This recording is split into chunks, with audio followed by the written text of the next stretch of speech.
सूरज ने दिया अपनी शुआओं को ये पैगाम, सूरज ने दिया अपनी शुआओं को ये पैगाम। दुनिया है अजब चीज़, कभी सुबह कभी शाम। दुनिया है अजब चीज़, कभी सुबह कभी शाम।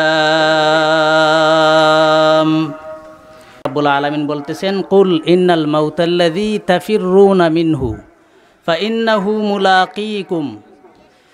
হে নবী, আপনি বলে দেন, মানুষদেরকে আপনি বলে দেন, ইন্নাল মাউতাল্লাযী তাফিররুনা মিনহু, নিশ্চয়ই মরণ এমন একটা জিনিস যেটা থেকে তোমরা পলায়ন করো, ভেগে যাও। যে মরণ থেকে তোমরা ভাগতে চাও, ফাইন্নাহু মুলাকীকুম, এই মরণ থেকে পালানো কখনোই সম্ভব হবে না। মরণ থেকে পালানো সম্ভব হবে? জোরে বলেন। মরণ থেকে পালানো সম্ভব হবে না। আপনি যেথায় যান, যেখানেই যান, মরণ আপনাকে গ্রাস করবে। ঠিক না বেঠিক? পয়গম্বর সুলাইমান আলাইহিস সালামের জমানায় এক আল্লাহর গোলাম পয়গম্বর সুলাইমান আলাইহিস সালাম রাজকীয় বাদশাহী দরবারের মধ্যে বসা আছেন। এই মুহূর্তে একজন আল্লাহর গোলাম দৌড়ে গিয়ে বলে, গো পয়গম্বর, এই মুহূর্তে আমি আজরাইলের বিভৎস চেহারা দেখতে পাইলাম, আপনি মেহেরবানি করে আমাকে ওখান থেকে অন্যত্র পাঠাইয়া দেন। পয়গম্বর বলেন, কি ব্যাপার, তোমার আবার কি হয়ে গেল? বলে, আমি আজরাইলের চেহারা দেখেছি, মনে হয় আজরাইল আমার জানটা কবজ করার জন্য চলে আসছে। পয়গম্বর সুলাইমান আলাইহিস সালাম বলেন, বলো তুমি কোন জায়গায় যাইতে চাও? বলে, আমাকে হিন্দুস্তান সোমনাথ মন্দিরের নিকট প্রেরণ করে দেন।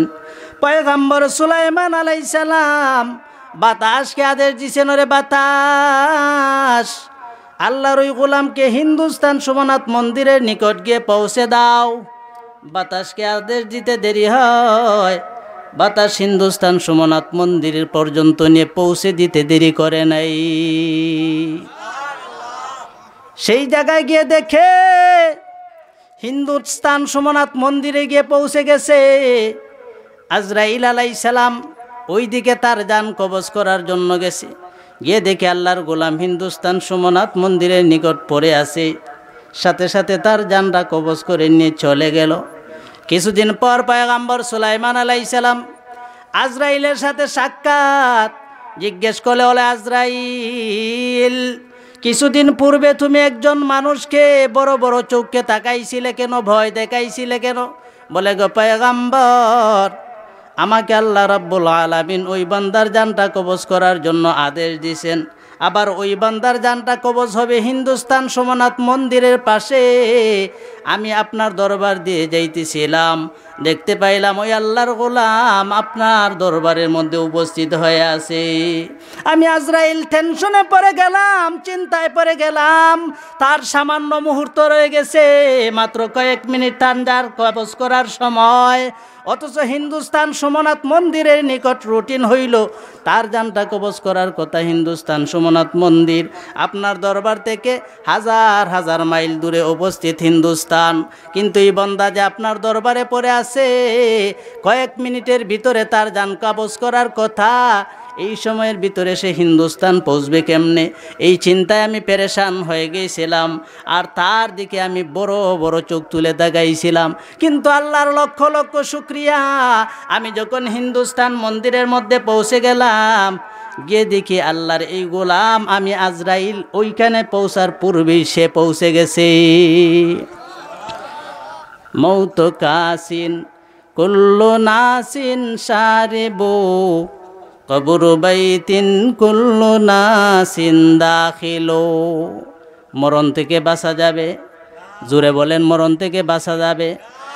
মরণ থেকে যতই পালাও, মরণ তোমায় লইবে ঘিরি।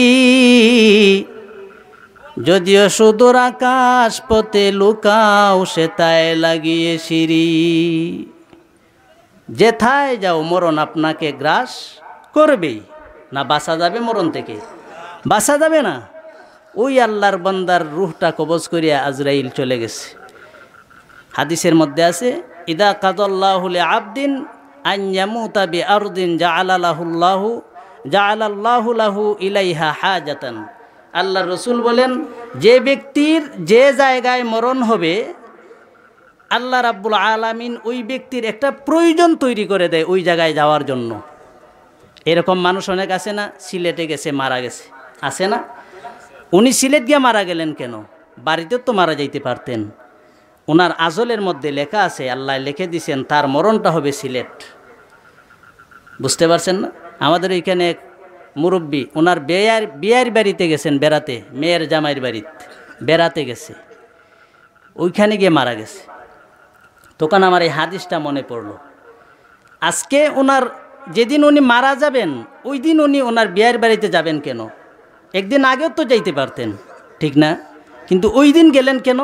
ওই যে আল্লাহ রসুল বলেছেন, যেদিন যার মরণ যে জায়গায় হবে ওই দিন আল্লাহ তার জন্য একটা প্রয়োজন তৈরি করে দেবেন ওই জায়গায় যাওয়ার। এই জন্য 24 ঘন্টা মরণের প্রস্তুতি নেওয়ার দরকার আছে না নাই? কে কে মরবেন না আপনারা হাত তুলেন তো দেখি।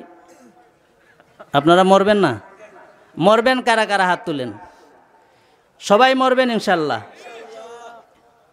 সবাই মরবে, তো কোনো সন্দেহ নাই, মরণ নিয়ে কোনো সন্দেহ নাই। আর সব বিষয়ে মানুষের সন্দেহ আছে, দ্বিমত আছে, মরণের ব্যাপারে কোনো সন্দেহ নাই। মানুষের মরণটা এটা নিশ্চিত, কোনো সন্দেহ নাই। এক ব্যক্তি স্বপ্নে দেখে একটা বাঘ তাকে দৌড়াইতেছে। আমি কথা শেষ করে দিব, এই কথাটা বলেই শেষ করে দেব, হুজুর এসে পড়ছেন। বাঘে একটা দৌড়াইতেছে, তাকে দৌড়তেছে, আপ্রাণ চেষ্টা করতেছে, দৌড়তে দৌড়তে কোনো পথ না পাইয়া এক পর্যায়ে একটা বৃক্ষের মধ্যে উঠে গেল, গাছের মধ্যে উঠে গেছে। গাছের মধ্যে উঠা যে ডালের মধ্যে বসছে, দেখা গেল কিছুক্ষণ পর দুইটা ইঁদুর আসলো, একটা কালো একটা সাদা। বুঝতে পারছেন আমার কথা? একটা ইঁদুর সাদা আর একটা ইঁদুর কালো। কুটকুট কুটকুট করে ওই যে ব্যক্তি যে ডালের মধ্যে বসলো এই ডালটাকে কুটকুট করে কাটতে শুরু করলো। সাদা ইঁদুরটা আসে, কালো ইঁদুরটা চলে যায়, কালো ইঁদুরটা আসে, সাদা ইঁদুরটা চলে যায়। পালাক্রমে তারা ডালটাকে কাটা শুরু করলো। এখন বলেন তো দেখি, এই যে ডালের মধ্যে বসলো এই ডালটাকে যদি কেটে ফেলে তাহলে ওই লোকটা ডালার মধ্যে আর বসে থাকতে পারবে না, নিচে পড়ে যাবে, নিচে পড়ে যাবে। দেখা গেল আবার নিচে গাছের নিচের দিকে একটা গর্ত আছে, বিশাল বড় একটা গর্ত, এটার মধ্যে দাউ দাউ করে আগুন জ্বলতেছে, আগুন জ্বলতেছে। বুঝতে পারছেন না? আবার ওই যে বাঘটা গাছের নিচে আবার হা করে বসে আছে, তার দিকে নামারও কোনো কুদরত নাই, বসে থাকারও কোনো কুদরত নাই। যে ডালের মধ্যে বসছে এই ডালটাকে কেটে ফেলতেছে ইঁদুরের দল। এই স্বপ্ন দেখিয়া সে মানসিকভাবে এবং শারীরিকভাবে অনেক দুশ্চিন্তার মধ্যে পড়ে গেল, জাগ্রত হয়ে গেল। জাগ্রত হওয়ার পর এক আল্লাহর ওলির দরবারে গিয়ে বলতেছে, গো পয়গম্বর, গো আল্লাহর ওলি, বলেন আমি আজকে রাত্রে একটা স্বপ্ন দেখলাম, এত ভয়াবহ স্বপ্ন আমার জীবনেও আর দেখি নাই। বলে কি দেখছো, কি দেখছো? বলে আমি স্বপ্নে দেখি একটা বাঘ আমাকে দৌড়াইতেছে। তার স্বপ্নের ব্যাখ্যা দাও। বিস্তারিত স্বপ্ন আল্লাহর ওলির কাছে বর্ণনা করার পর আল্লাহর ওলি বলেন, তোমার এই স্বপ্নের ব্যাখ্যা নাও। ওই যে একটা বাঘ দেখছো তোমাকে দৌড়াইতেছে, ওইটা বাঘ না, বাঘ না, ওইটা হলো আজরাইল। 24 ঘন্টা আজরাইল মানুষের পিছনে দাঁড়ানো আছে। আর যে আপনি গিয়ে একটা বৃক্ষের মধ্যে উঠছেন, বৃক্ষের একটা শাখার মধ্যে বসা আছিলেন, ওই শাখাটা বৃক্ষের ডালটাই হলো আপনার হায়াত নামক জীবন। এরপরে আরো দুইটা ইঁদুর দেখছেন, একটা ইঁদুর কালো আর একটা ইঁদুর সাদা। সাদা ইঁদুর আসলে কালোটা চলে যায়, কালোটা আসলে সাদাটা চলে যায়। এই যে আপনি দেখছেন এই দুইটা মূলত ইঁদুর না, একটা দিন আর একটা হলো রাত। সাদা ইঁদুরটা হলো দিন আর কালো ইঁদুরটা হলো রাত। রাত্র এবং দিন অতিবাহিত হওয়ার মাধ্যমে আপনার আমার হায়াত নামক জীবনটা শেষ হয়ে যাইতেছে রে ভাই, ঠিক কিনা জুড়ে বলেন? আল্লাহর ওলি ব্যাখ্যা দিয়ে দিয়েছেন, এ দুনিয়ার ইমানদার, তুমি যতই চিন্তা করো না কেন, যতই বড় টাকাওয়ালা হও না কেন, যতই সম্মানী ব্যক্তি হও না কেন, দুনিয়ার মধ্যে থাকার জায়গা না, থাকার জায়গা না। একদিন এই দুনিয়াটা ধ্বংস হয়ে যাবে, তুমিও ধ্বংস হয়ে যাবেন। বলে আজরাইলকে আল্লাহ আল্লাহ যখন মৃত্যুর তার দায়িত্ব দিবেন, মানুষের জান কবজ করার দায়িত্ব দিবেন, আজরাইল বলে না আমি দায়িত্ব গ্রহণ করব না। বলে কেন নিবে না?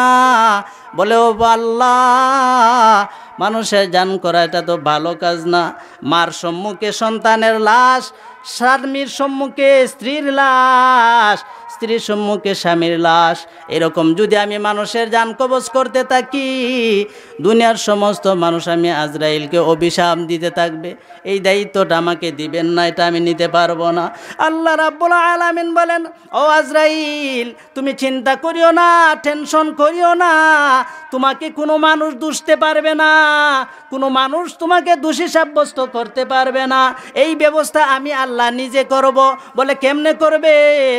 আল্লাহ রাব্বুল আলামিন বললেন, ও আজরাইল শোনো, আমি যখন কোনো মানুষকে মরণ দেওয়ার ইচ্ছা করব, তখন তার মধ্যে আমি একটা বেমার দিয়ে দিব। হয়তো ক্যান্সার হয়ে যাবে, নতবা আলসার হয়ে যাবে, নতবা গ্যাস্ট্রিক হয়ে যাবে, নতবা মাথা ব্যথা হয়ে যাবে, পেট ব্যথা হয়ে যাবে। ও দুনিয়ার ইমানদারের দল, আজকে চিন্তা করে দেখেন, যত মানুষ মারা গেছে আপনি দেখবেন, জিজ্ঞেস করবেন কিসের জন্য মারা গেছে, বলে মাথা ব্যথা ছিল। কিসের জন্য মারা গেছে? বলে পেট ব্যথা ছিল। উনি কিসের জন্য মারা গেছে? বলে পেট লামতি ছিল। উনি কিসের জন্য মারা গেছেন? বলে ক্যান্সার ছিল। ঠিক কিনা জুড়ে বলেন? আল্লাহ রাব্বুল আলামিন বলেন, ও আজরাইল চিন্তা করবা না, আমি ওই বান্দাকে দুনিয়া থেকে ওঠানোর পূর্বে তার শরীরের মধ্যে একটা বেমার দিয়ে দিব। আল্লাহ রাব্বুল আলামিন বলেন, তখন দুনিয়ার মানুষ দেখবে, একজন একজনকে যখন জিজ্ঞেস করবে লোকটা কিসের জন্য মারা গেছে, তখন আজরাইলে জান কবজ করে নিয়ে গেছে এই কথা কেউ বলবে না, শুধু বলবে ওই মানুষটা অমুক বেমারে আক্রান্ত ছিল বিদায় মারা গেছে। ঠিক না? আজকেও আমাদের ডুংরিয়া এলাকা আকিক মেম্বার সাহেব মারা গেছেন। জিজ্ঞেস করতেছে একে অন্য, উনি কিসের জন্য মারা গেছেন? বলে ক্যান্সার ছিল। বাস্তবে ওনার ক্যান্সার ছিল, ক্যান্সারে মারা গেছে। আচ্ছা বলেন তো, আজ পর্যন্ত যত মানুষ মারা গেছে কোনোদিন বলছেনি কেউ যে আজরাইলে নিয়ে গেছে জানটা, আজরাইলে মারছে বিদায় মানুষটা মারা গেছে? এরকম কেউ বলে? কেউ বলে না। তার কারণটা বলে, কারণটা তখন আজরাইল মৃত্যুর মানুষের জান কবজ করার দায়িত্ব নিছেন। আমি আর ঘটনা দীর্ঘায়িত করব না। একটা হাদিসের মধ্যে আল্লাহর রসুল বলতেছেন, আল কাইয়িসু মান দানা নাফসাহু ওয়া আমিলা লিমা বাদাল মাউত ওয়াল আজিজু মান আতবাআ নাফসাহু হাওয়াহা ওয়া তামান্না আলাল্লাহ। দুনিয়ার মধ্যে শ্রেষ্ঠ জ্ঞানী ব্যক্তি হইল ওই ব্যক্তি যে নিজেকে কন্ট্রোলে রাখে, নিজের নফসটাকে দমন করে রাখে, মন যা চায় তাই করে না, শরীয়ত যা চায় তাই করে। বুঝতে পারছেন না? ওয়া আমিলা লিমা বাদাল মাউত, এবং এমন কাজ করে, এমন আমল করে যেগুলো তার মরণের পরে কাজে লাগবে। আর সবচেয়ে নির্বুধ বুকা ব্যাকল ওই ব্যক্তি, ওয়াল আজিজু মান আতবাআ নাফসাহু, আজিজ অপারগ বুকা নির্বুধ ওই ব্যক্তি যে নফসের খাহিসাত অনুযায়ী চলে, মন যা চায় সেটাই সে করে। ওয়া তামান্না আলাল্লাহ, আবার আশা করে বসে আছে যে আল্লাহ হয়তো আমাকে মাফ করে দিবেন। এ হলো নির্বুধ। আল্লাহ রসুল বলেছেন কোনো আমল করে না, পরবর্তীতে নাজাত পাওয়ার জন্য কোনো আমল করে না, কিন্তু তার আশা হইল কি আল্লাহ ক্ষমা করে দিবেন। আচ্ছা, মুক্তিযোদ্ধা আমাদের দেশে আসেনি না? নাই, আছে। এখন যদি একজন মানুষ বলে সে মুক্তিযুদ্ধের মধ্যে অংশগ্রহণ করে নাই, এখন গিয়ে যদি বেতন পাওয়ার সময় যদি বলে যে স্যার আমাকেও বেতন দেন, যে আপনাকে বেতন দেবেন কেন, আপনার কাগজপত্র দেন, আপনার যে মুক্তিযোদ্ধা এটার কাগজ দেন, কাগজ দেওয়া লাগে না? কি বলেন, লাগেনি? এখন বলল যে আপনার কাগজ দেন, সনদপত্র দেন মুক্তিযোদ্ধার। এখন যদি লোকটা বলে যে স্যার আমার কাগজপত্র নাই, কারণ আমি যখন ঠেঙ্গা লাঠি লইয়া বাহির হয়েছিলাম মুক্তিযুদ্ধ যাওয়ার জন্য, অর্ধেক রাস্তা যাওয়ার পরে শুনি দেশ স্বাধীন হয়ে গেছে, যার পরে আমি আর যুদ্ধ দিয়ে অংশগ্রহণ করতাম পারছি না, কাজেই আমি যেহেতু লাঠি টেঙ্গা লইয়া বাহির হয়েছিলাম, আমাকেও বেতন দেন। বেতন দিবে সরকার? বলেন বেতন দিবে? এখন আপনি নমাজও পড়লেন না, রোজাও রাখলেন না, শরীয়তের বিধিবিধান কোনো কিছুই মানলেন না, আর আশা করলেন আল্লাহর কাছে আল্লাহ আমারও জান্নাত দিয়ে দেন। জান্নাত আল্লাহ দিয়ে দিবে? তাহলে যারা আমরা নমাজি, যারা নমাজ পড়ে 5 ওয়াক্ত, তারা যদি অভিযোগ করে বসে আল্লাহ ওই ব্যক্তি নমাজ না পড়িয়া শরীয়তের বিধিবিধান না মাইনা জান্নাতি, আর আমি মাইনা জান্নাতি, তাহলে আমাদের মধ্যে ব্যবধানটা কোথায়? তাহলে আমাদের কি রাত্রে জাগ্রত থাইকা ফজরক্ত আজান শুই না আমরা এত ঠান্ডার মধ্যে আরামের বিছানা ফেলে দিয়া অজু কইরা তোমার বিধান মানতে গিয়া মসজিদে গেলাম, নমাজ পড়লাম, বিনিময় জান্নাত পাইলাম। ওই ব্যক্তি আপনার ডাকে সাড়া দেয় নাই, সেও জান্নাত পাই গেল। তাহলে আমাদেরকে দুনিয়ার মধ্যে এত কষ্ট দিলেন কেন? ঠিক না? কথাটা বুঝতে পারছেন না? নমাজি মানুষরা যদি এই প্রশ্ন করে আল্লাহকে, তাহলে এটা ইনসাফ হবে না? তাদের প্রশ্নটা যুক্তিসঙ্গত না? এই বুকামি আল্লাহ রসুল বলেছেন যে ওই ধরনের মানুষ বুকা, পরকালে কোনটা কাজে আসবে, কোন আমল করলে পরকালে আমি জাহান্নাম থেকে মুক্তি পাবো, এই আমল করে না, অর্থাৎ শরীয়তের বিধিবিধান সে মানে না, আর মনে মনে আশা আল্লাহ আমাকে ক্ষমা করে দিবে, ওই ব্যক্তি হইল সবচেয়ে নির্বোধ। আল্লাহ রাব্বুল আলামিন আমাদেরকে মরণের আগে আগে আমাদের সবাইকে এমন আমল করার তৌফিক দান করেন যে আমলগুলো আমাদের পরকালে জান্নাতে যাওয়ার উসিলা হয়ে দাঁড়ায়। সকলে বলেন আমিন।